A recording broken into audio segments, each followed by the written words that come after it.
ମାନୁ ହାଣ୍ଡିଶାଳା को आपण मानक स्वागत। आशा करछि मु भलरे अछि, आपण माने समस्ते भलरे थिबे। तो आज बिना तेल रे चिकेन देखंतु। बिना तेल रे चिकेन बनाया पई मु कोन कोन नेछि, किंतु एइथिरे मु बनै पारिनी व्यस्त भितरे आपण मानको देखै पारनी। तार वीडियो रे देखैबी केमती कोन मसला ता सहित नेली।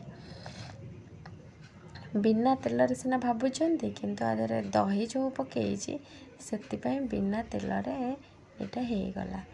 तो जो माने डाइट कंट्रोल करूचंती से माने ए चिकेन टा को आराम से खाइ परिबे, किछ असुविधा नै। तो देखंतु हमर डाइट कंट्रोल करूछु बोली तो अंडा नेछि सिझा अंडा, किंतु केसर टा खिए जीवनी। केसर टा ताको फोपाड़ी देली तो खाली से धड़ा अंशटा खिए जीवो। आ से चिकेन ऊपर देदेली लेंबू और कटा होइथिबा पियाज। देखंतु चिकेन टा पूरा जबरदस्त देखा होछि।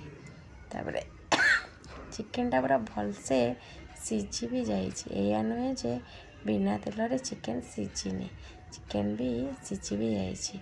आपको मत कमेंट करके कहबे आपनकर जदि ए रेसिपी दरकार मु आपन मानको निश्चय कहबी। देखो मु एमती करवा भितर पुआ आसी पहुँची गला, तो ताको टिके खाया को देली। देखंतु से खाई के कहछि वाओ बड़ा टेस्टी। रहली। जय जगन्नाथ।